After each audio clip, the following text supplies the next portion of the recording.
Chapter 7. A Day with the Beavers.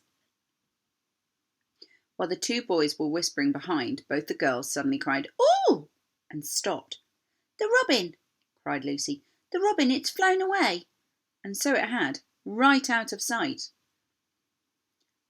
"And what are we to do now?" said Edmund, giving Peter a look with as much to say as, "What did I tell you?" "Shh! Look," said Susan. "What?" said Peter. "There's something moving among the trees over there to the left." As they all stared as hard as they could, no one felt very comfortable. "There it goes again," said Susan presently. "I saw it that time too," said Peter. "It's still there. It's just gone behind the big tree." "What is it?" asked Lucy, trying not to sound nervous. "Whatever it is," said Peter, "it's dodging us. It's something that doesn't want to be seen." "Let's go home," said Susan. And then, though nobody said it out loud, everybody suddenly realised the same fact that Edmund had whispered to Peter at the end of the last chapter. They were lost. "What's it like?" said Lucy. It's like a kind of animal," said Susan. "And then, look, there it is, quick, there." They all saw it this time, a whiskered furry face which had looked out at them from behind a tree. But this time it didn't immediately draw back. Instead, the animal put its paw against its mouth, just as humans put fingers on their lips when they were signalling for you to be quiet. Then it disappeared again.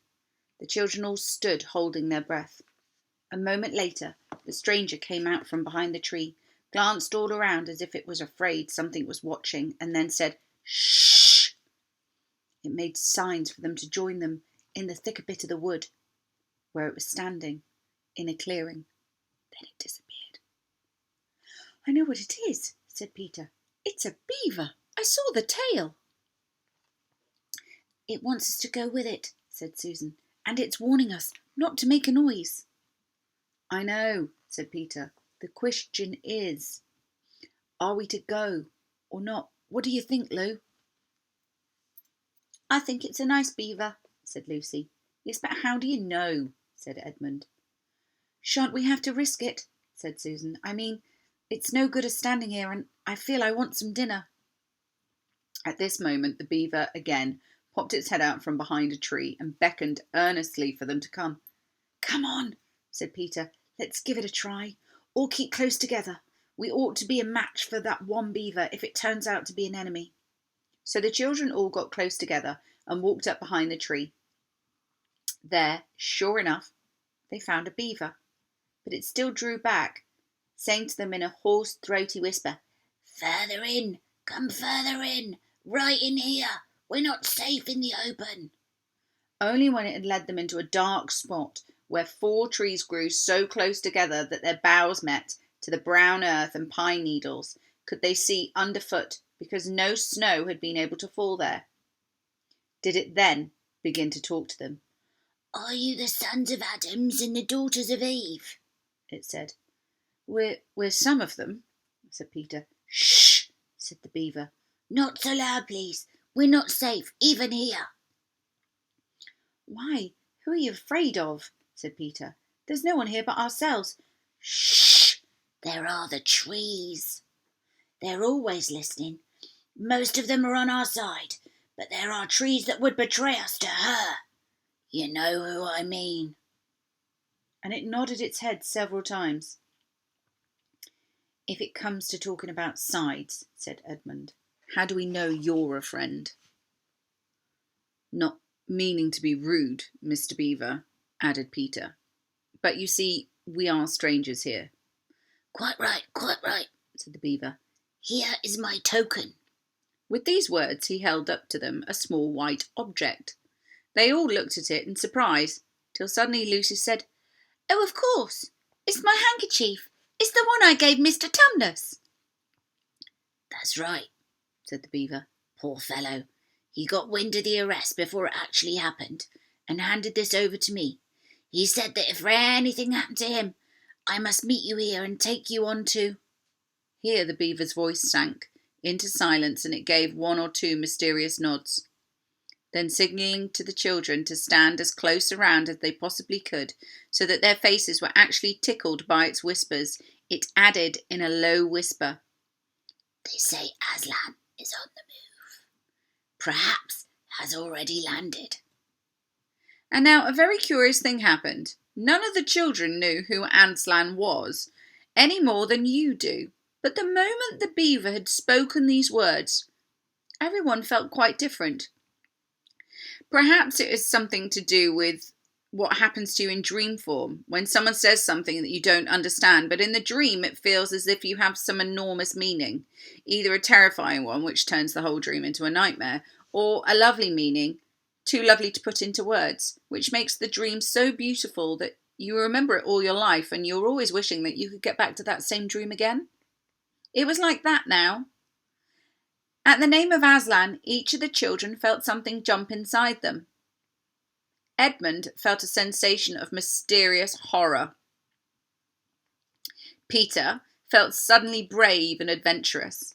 Susan felt as if she could smell something delicious, or a delightful strain of music had just floated all over her.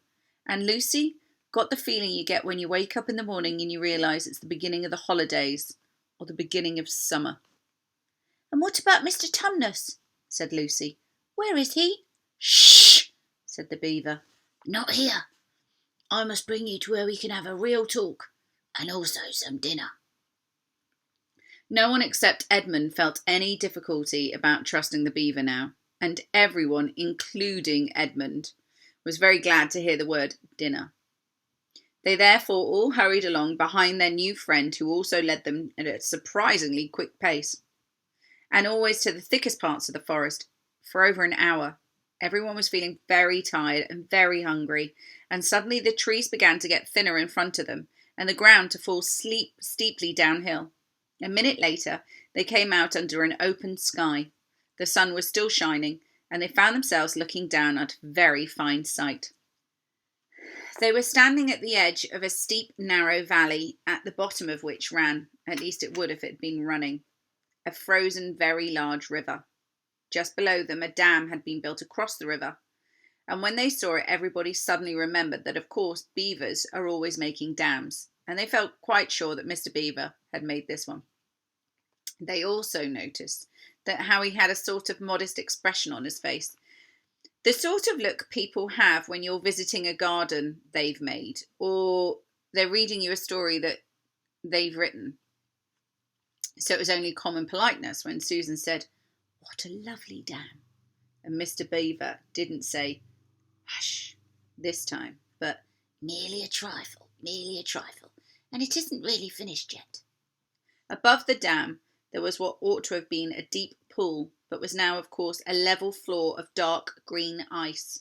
And below the dam, much lower below, was more ice, but instead of being smooth, this was all frozen into a foaming and wavy shapes, in which the water had come rushing along at that very moment when the frost came.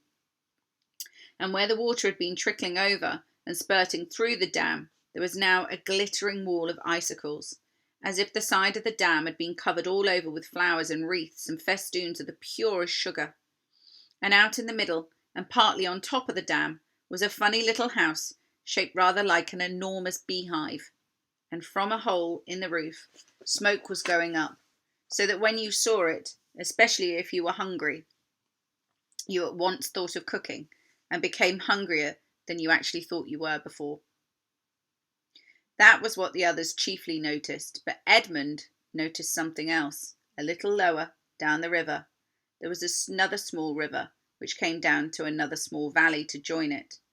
And looking up at that valley, Edmund could see two small hills, and he was almost sure that they were the two hills which the White Witch had pointed out to him when he parted from her at the lamp-post the other day. And then between them, he thought, must be her palace, only a mile off or less. Then he thought about Turkish delight, and about being a king, and "I wonder how Peter will like it," he asked himself, and horrible ideas came into his head. "Here we have it," said Mr. Beaver, "and it looks as if Mrs. Beaver is expecting us. I'll lead the way, But be careful now, don't slip. The top of the dams was wide enough to walk on, though not for humans a very nice place to walk because it was covered in ice, and though the frozen pool was level with it on one side, there was a nasty drop to the lower river on the other. Along this route, Mr. Beaver led them in single file right out into the middle, where they could look a long way up the river and a long way down it. And when they'd reached the middle, they were at the door of the house.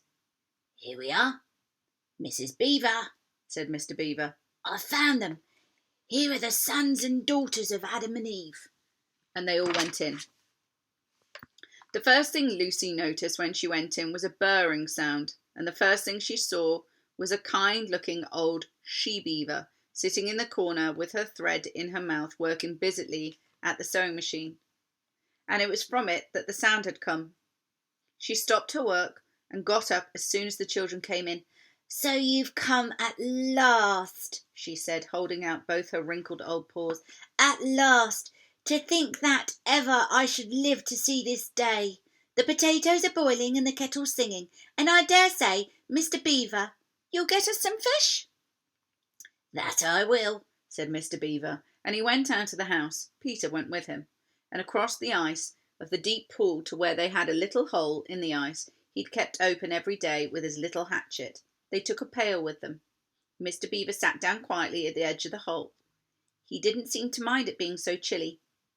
He looked hard into it, then suddenly shot in a paw, and before you could say Jack Robinson, had whisked out the most beautiful trout.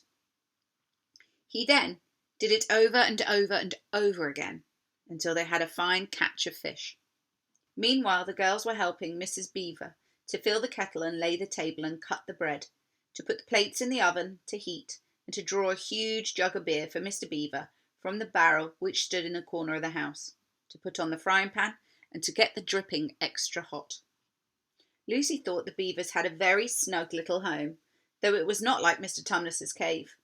There were no books or pictures, and instead of beds there were bunks, like on board a ship, built into the wall. And there were hams and strings of onions hanging from the roof, and against the walls were gumboots and oilskins and hatchets, and a pair of shears and spades and trowels and things for carrying mortar in, and fishing rods and fishing nets and sacks. And the cloth on the table, though it was very clean, was very rough. Just as the frying pan was hissing nicely, Peter and Mr. Beaver came in with the fish, which Mrs. Beaver had already opened with his knife and cleaned out in the open air. You can think how good the new caught fish smelled while they were frying, how hungry the children longed for them to be done, and how very much hungrier still they had come before Mr. Beaver said, "Now we're nearly ready." Susan drained the potatoes and put them all back into the empty pot to dry on the side, while Lucy was helping Mrs. Beaver to dish up the trout, so that in a very few minutes' time everyone was drawing up their stools. It was all three-legged stools in the Beavers' house, except for Mrs. Beaver's own very special rocking chair beside the fire. And there was a jug of creamy milk for the children. Mr. Beaver stuck to beer. And a great big lump of deep yellow butter in the middle of the table, from which everyone took as much as he or she wanted to go with their potatoes. All the children thought, and I agree with them, that there's nothing to beat a good freshwater fish if you eat it as had been alive half an hour ago and has come out of the pan half a minute ago. And when they'd finished, Mrs. Beaver brought unexpectedly out of the great big glorious oven a sticky marmalade roll, steaming hot, and at the same time moved the kettle to the fire, so that when they had finished the marmalade roll for tea, they were ready to have a nice brew poured out. And when each person had got his or her cup of tea, each person shoved back on his or her stool, they were able to lean against the wall and give a long sigh of contentment. "And now," said Mr. Beaver, pushing away his empty beer mug and pulling his cup of tea towards him, "if you'll just wait till I've got my pipe lit and going nicely, we can all get to business.